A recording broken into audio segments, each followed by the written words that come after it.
Hello दोस्तों, स्वागत है आपका मेरे यूट्यूब चैनल परीक्षा प्लान में। तो कैसे हैं आप लोग? आई होप अच्छे होंगे। तो जैसा कि आप लोगों को पता है कि एनसीईआरटी से एसएसटी को मैं पढ़ा रही हूँ। ये क्लास 6 की बुक है और ये जो 13वां लेसन है, इसके बाद एक लेसन और बचेगा। कुल 14 लेसन हैं, तो क्लास 6 जो है वो कंप्लीट हो जाएगा।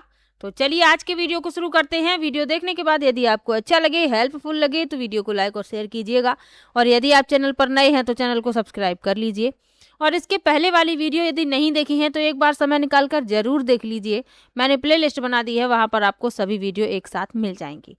तो आज ये अध्याय 13 पढ़ेंगे और इसके बाद एक वीडियो और आएगा तो क्लास 6 फिर कंप्लीट। उसके बाद क्लास 7th की बुक की शुरुआत मैं कर दूंगी और नई वाली एनसीईआरटी से मैं पढ़ा रही हूँ। तो चलिए शुरू करते हैं। अध्याय 13 है कार्य का महत्व। आप लोगों को जानकारी होगी कि पहले हिस्ट्री, ज्योग्राफी, पॉलिटी की अलग अलग किताबें चलती थी, लेकिन जो नई एनसीईआरटी आई है उसमें एक ही किताब में सभी जो विषय हैं समाहित हैं। तो अब एक ही एक किताब है। क्लास 6 की एसएसटी की एक बुक है, क्लास 7th की, क्लास 8th की, और इसी में सभी विषय सम्मिलित किए गए हैं। तो चलिए शुरू करते हैं। लिखा है, जब आप कोई काम कर रहे हो उससे बाहर कुछ ना सोचें, उसे पूजा की तरह करें, सबसे बड़ी पूजा की तरह, और उस समय अपना पूरा जीवन उसे समर्पित कर दें। ये कहा है स्वामी विवेकानंद ने। तो यदि आप पढ़ाई कर रहे हैं तो पूरा फोकस उसी पर कीजिए, उससे बाहर कुछ मत सोचिए। तो यही वो समझाने का उन्होंने प्रयास किया है कि जब आप कोई काम कर रहे हो उससे बाहर कुछ ना सोचें, उसे पूजा की तरह करें, सबसे बड़ी पूजा की तरह, और उस समय अपना पूरा जीवन उसे समर्पित कर दें। आगे कुछ प्रश्न लिखे हुए हैं जो प्रत्येक लेसन में मिलते हैं आप लोगों को। लिखा है, लोग विभिन्न प्रकार की किन किन गतिविधियों में सम्मिलित होते हैं, हमारे दैनिक जीवन में इनका क्या योगदान है। चलिए शुरू करते हैं। इन प्रश्नों के उत्तर आपको इसी लेसन में मिल जाएंगे। लिखा है, अनु और कबीर पार्क में खेल रहे थे, तभी उन्होंने अपने पड़ोस में रहने वाली गीता मौसी को टैक्सी से उतरते हुए देखा। वह अपनी नौकरी से घर वापस आ रही थीं और अपनी यूनिफॉर्म में थीं। वह भारतीय वायुसेना में पायलट यानी विमान चालक का कार्य करती हैं और पूरा कस्बा उन पर गर्व करता है। तो ये गीता मौसी हैं जो पायलट हैं और ये अपने घर वापस आ रही हैं। बच्चे जो हैं पार्क में खेल रहे थे, तभी उन्होंने देखा। लिखा है, कबीर, गीता मौसी, आपकी पोशाक काफी कुछ पोशाक की तरह लग रही है, जैसी कल मैंने तुम्हारे घर पर देखी थी, परंतु उसका रंग अलग है। मेरे दादाजी की पोशाक है हैंगर पर लटकी हुई है। वह सीमा सुरक्षा बल से सेवानिवृत्त हुए और अब वे अपना समय आसपास के बच्चों को निःशुल्क भूगोल पढ़ाने, हमारे सब्जी उद्यान में काम करने में और घर के अन्य काम करने में व्यतीत करते हैं। तो ये कह रहा है, कौन कह रहा है? ये जो अनु है, ये कबीर से कह रही है कि गीता मौसी की जो पोशाक है वह मेरे दादाजी जैसी है। उनकी मैंने पोशाक हैंगर पर लटकी हुई देखी थी। वह सीमा सुरक्षा बल से सेवानिवृत्त हुए हैं और वे अपना समय अब कैसे व्यतीत करते हैं? बच्चों को निःशुल्क पढ़ाते हैं, उद्यान में जो सब्जी उद्यान है उसमें काम करते हैं और घर के अन्य काम में व्यतीत करते हैं अपना समय। आगे लिखा हुआ है, अनु कहती है, मेरे माता पिता दुकान चलाते हैं जिसमें कई तरह की वेशभूषा और सिले हुए वस्त्रों की बिक्री की जाती है। अप्पा सुबह चले जाते हैं और माँ हमारे विद्यालय जाने के बाद दुकान में उनका सहयोग करती है। तो अप्पा जो है, अप्पा पिताजी को कहा जाता है। तो अनु कहती है कि अप्पा सुबह चले जाते हैं और फिर माँ तब जाती हैं जब हम लोग विद्यालय चले जाते हैं और उनका सहयोग करती हैं। आगे लिखा है, सामान्यतः माँ हमारे विद्यालय आने से पहले घर आ जाती हैं। वह एक स्वैच्छिक समूह के साथ भी कार्य करती हैं जहां महिलाओं को बुनाई सिखाई जाती है। तो बच्चे आने से पहले ही माँ घर पर आ जाती हैं और एक स्वैच्छिक समूह में भी कार्य करती हैं जहां महिलाओं को बुनाई का काम सिखाया जाता है। आगे लिखा है, क्या तुम्हें मेरे बड़े भाई रोहन स्मरण है? तुम उनसे मिले थे जब वह मुझे विद्यालय लेने आए थे। वह सॉफ्टवेयर इंजीनियर हैं और कंप्यूटर एप्लीकेशन बनाने वाली कंपनी में काम करते हैं। वह सप्ताह के अंत में पास के एक महाविद्यालय में युवा विकास कार्यक्रम में सम्मिलित लोगों को स्वेच्छा से कंप्यूटर से संबंधित कौशल भी सिखाते हैं।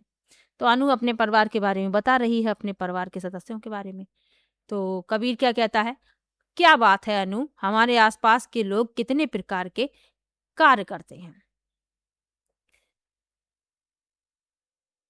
आगे लिखा है, उपरोक्त विभिन्न प्रकार की गतिविधियों को दो समूहों या श्रेणियों में विभाजित किया गया है, आर्थिक और गैर आर्थिक गतिविधियां।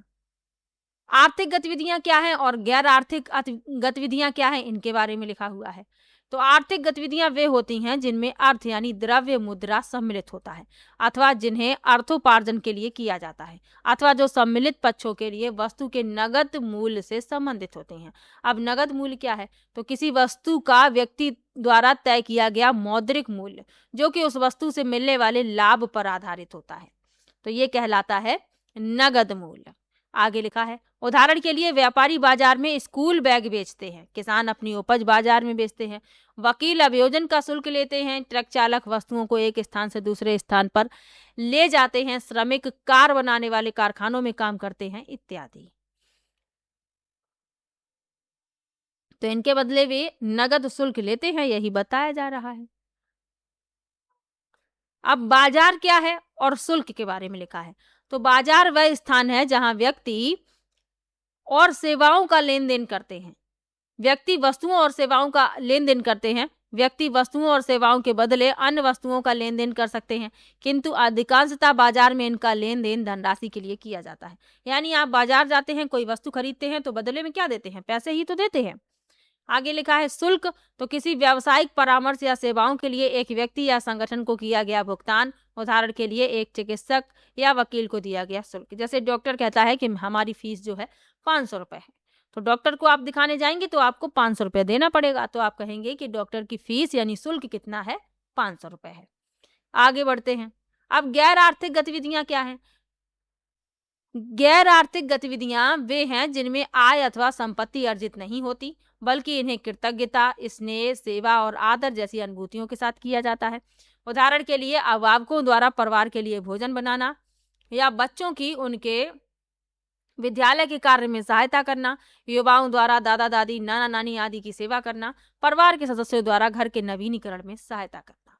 तो अब इसके लिए कोई रुपए तो लेता नहीं है। जैसे आपने अपने दादा दादी का काम कर दिया तो आप क्या यही कहेंगे कि दादा दादी हमें पैसे दें, ऐसा तो नहीं कोई कहता है।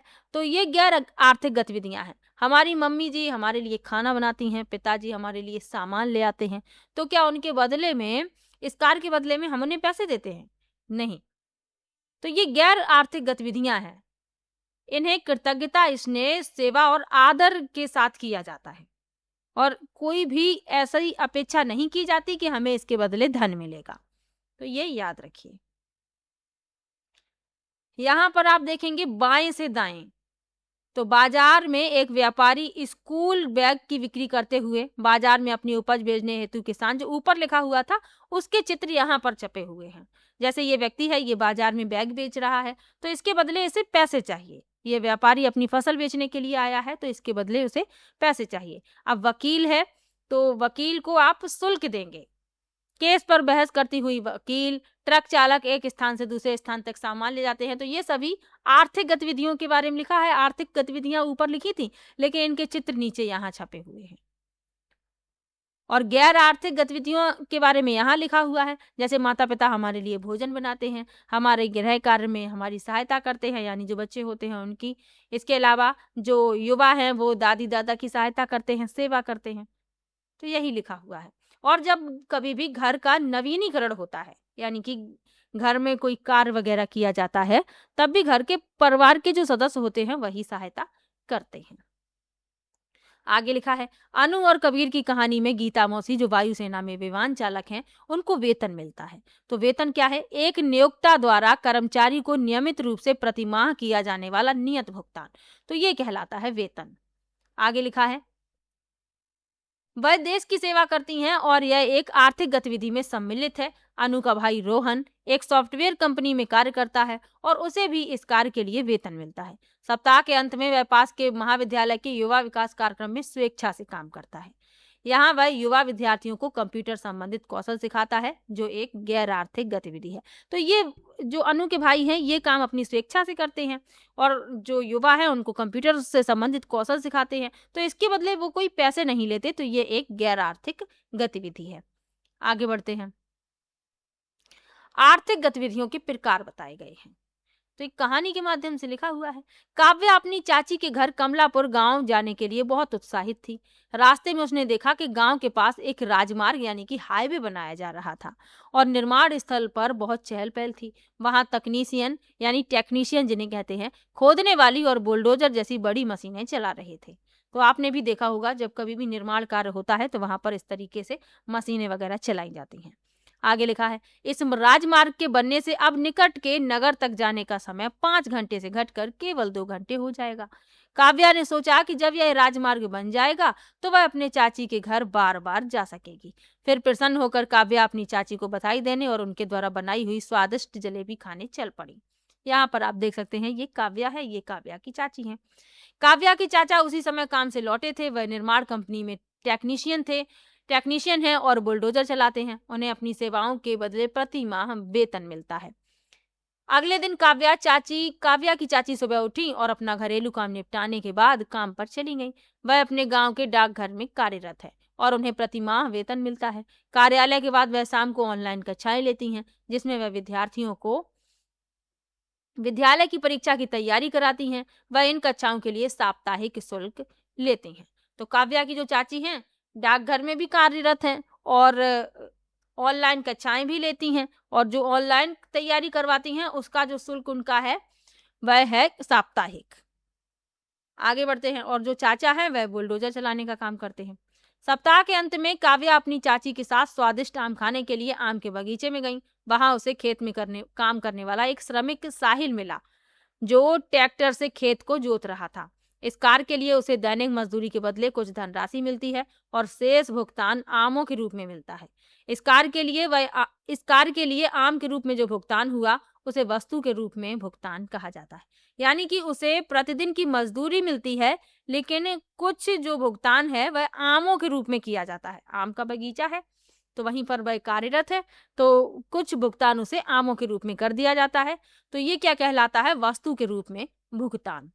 अब मजदूरी क्या है और वस्तु के रूप में भुगतान क्या है, इसके बारे में अलग से लिखा हुआ है।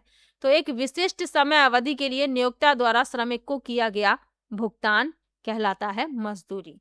और वस्तु के रूप में भुगतान क्या है? तो किए गए कार्य के लिए प्राप्त किया गया गैर मौद्रिक भुगतान। आगे बढ़ते हैं। जैसा कि अब हम समझते हैं कि आर्थिक गतिविधियां वे होती हैं जिनमें मौद्रिक मूल्य सम्मिलित है, अर्थात गतिविधियों से किसी वस्तु के अन्य रूपों में रूपांतरण की प्रक्रिया के प्रत्येक चरण पर उसके मूल्य में भी वृद्धि होती है। इसे मूल्य संवर्धन कहते हैं। तो आर्थिक गतिविधियां वे होती हैं जिनमें मौद्रिक मूल्य सम्मिलित होते हैं, और आर्थिक गतिविधियों से किसी वस्तु के अन्य रूपों में रूपांतरण की प्रक्रिया के प्रत्येक चरण पर उसके मूल्य में वृद्धि भी होती है। तो ये कहलाता है मूल्य संवर्धन। चलिए आगे बढ़ते हैं। आगे लिखा है, आइए काव्या के पिता राजेश के उदाहरण से समझें। तो काव्या के जो पिता है अब उनका उदाहरण दिया गया है। अभी तो काव्या अपने चाचा चाची के बारे में बता रही थी, अब काव्या के पिता के बारे में जानते हैं। राजेश एक बढ़ई हैं जो विभिन्न प्रकार की लकड़ी के फर्नीचर को बनाने के लिए समीप के बाजार से 600 रुपए की लकड़ी खरीदते हैं। वे लकड़ी का फर्नीचर बनाने के लिए विशेष प्रकार के उपकरणों का प्रयोग करते हैं। राजेश बाजार में प्रत्येक कुर्सी को 1000 रुपए में बेचते हैं।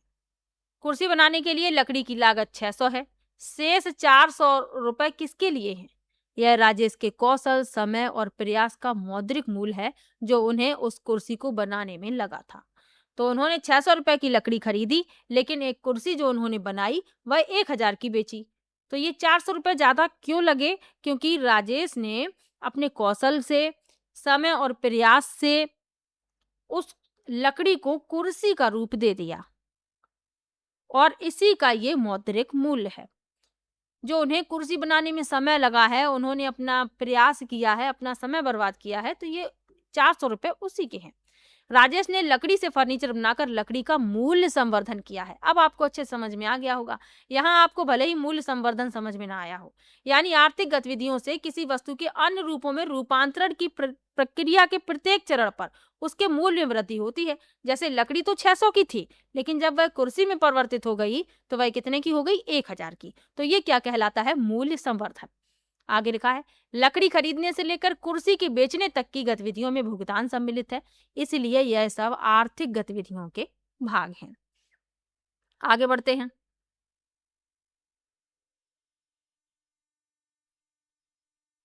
गैर आर्थिक गतिविधियों का महत्व बताया गया है। आर्थिक गतिविधियों के बारे में बता दिया, मूल्य संवर्धन के बारे में बता दिया। अब गैर आर्थिक गतिविधियों का क्या महत्व है। गैर आर्थिक गतिविधियों में धनराशि सम्मिलित नहीं होती, फिर भी इनसे उत्पन्न मूल्य हमारे जीवन में महत्व रखते हैं। जैसे सबसे पहले लिखा है सेवा, तो हमें मंदिरों, गुरुद्वारों, मस्जिदों और गिरजाघरों आदि अनेक स्थानों पर सेवा कार्य करने का अवसर मिलता है। उदाहरण के लिए गुरुद्वारे में दर्शन हेतु आने वाले सभी श्रद्धालुओं को लंगर या सामुदायिक रसोई में निःशुल्क भोजन कराया जाता है। इन सेवा कार्यों से हमें संतुष्टि और कृतज्ञता की अनुभूति होती है और ये सेवा कार्य निस्वार्थ भाव से समाज में योगदान देते हैं। कई जगह आपने देखा होगा कि लोग मुफ्त में भोजन बांटते हैं। यहाँ तो ये लंगर का दृश्य दर्शाया गया है। मुफ्त में यहाँ पर भोजन मिलता है और लोग सेवा के लिए तत्पर रहते हैं यहाँ पर, और इससे उन्हें आत्मसंतुष्टि मिलती है। मंदिरों में प्रसाद का वितरण किया जाता है, तो क्या हम लोगों से पैसे तो नहीं लगते हैं प्रसाद के लिए, प्रसाद सभी को दिया जाता है। तो यही गैर आर्थिक गतिविधियों के अंतर्गत आता है, यही समझाया जा रहा है। आगे बढ़ते हैं। सामुदायिक सहभागिता का महत्व। स्वच्छ भारत अभियान अपने आसपास सफाई रखने के लिए सभी भारतीय नागरिकों द्वारा सामूहिक प्रयासों पर आधारित है। हम लोग अपने घरों और आसपास के स्थानों को साफ रखते हैं। मिलजुल कर गलियों, सड़कों, पार्कों और अन्य सार्वजनिक स्थानों या सामुदायिक क्षेत्रों को भी साफ रखते हैं। इन सामूहिक प्रयासों से घर, आसपास के क्षेत्र, समाज और राष्ट्र स्वच्छ रहता है। तो ये हमारा भी दायित्व है कि हमें अपने घर के आसपास सफाई रखनी चाहिए। अब आप अपने घर के आसपास सफाई रखते हैं तो आप ये थोड़ी ना सोचेंगे कि इस सफाई करने के बदले आपको पैसे मिलें। ये तो गैर आर्थिक गतिविधियों के अंतर्गत आता है। आगे लिखा है सामूहिक सामुदायिक सहभागिता का एक और उदाहरण भारत में वृक्षों के महत्व और वन संरक्षण के प्रति जागरूकता लाने के लिए वन महोत्सव का आयोजन है। इस प्रयास से वृक्षारोपण अभियानों के लिए समुदाय के सदस्यों को एक साथ लाया जाता है। तो ये वन महोत्सव का दृश्य है और ये स्वच्छ भारत अभियान के तहत बच्चे जो हैं साफ सफाई कर रहे हैं सड़क पर, ये दर्शाया गया है। चलिए आगे बढ़ते हैं। लेसन जो है समाप्ति की ओर है। आगे बढ़ने से पहले तो इस अध्याय में हमने आर्थिक और गैर आर्थिक गतिविधियों के बारे में सीखा। हमने आर्थिक गतिविधियों से उत्पन्न मूल्य संवर्धन के बारे में सीखा। हमने समझा कि गैर आर्थिक गतिविधियां किस प्रकार सामाजिक कल्याण एवं निजी कल्याण में योगदान देती हैं और जीवन की समग्र गुणवत्ता को बढ़ाती हैं। तो लेसन होता है यहीं पर समाप्त। वीडियो कैसा लगा कमेंट बॉक्स में जरूर बताइएगा। आर्थिक और गैर आर्थिक गतिविधियों के बारे में पढ़ा है और उदाहरण के माध्यम से समझा भी है। तो वीडियो कैसा लगा कमेंट बॉक्स में जरूर बताइए। वीडियो को लाइक कीजिए, चैनल को सब्सक्राइब कर लीजिए। और एग्जाम आप लोगों को पास करना बहुत ही ज़्यादा जरूरी है, क्योंकि सुपर टेट की वैकेंसी उत्तर प्रदेश में आने वाली है, यानी कि प्राथमिक शिक्षक की भर्ती आने वाली है। सुपर टेट का एग्जाम होने वाला है और आप लोगों को जानकारी होगी कि निगेटिव मार्किंग का प्रावधान कर दिया गया है। आपका जो पैटर्न था वो भी बदल चुका है। तो यदि आपने वीडियो नहीं देखा है तो एक बार देख लीजिएगा। मैंने वीडियो बनाकर डाल दिया है कि किस प्रकार से परिवर्तन हो गया है। चलिए मिलते हैं नेक्स्ट वीडियो में। वीडियो कैसा लगा कमेंट बॉक्स में जरूर बताइए। वीडियो को लाइक कीजिए, चैनल को सब्सक्राइब कर लीजिए। मिलते हैं नेक्स्ट वीडियो में, तब तक के लिए बाय बाय।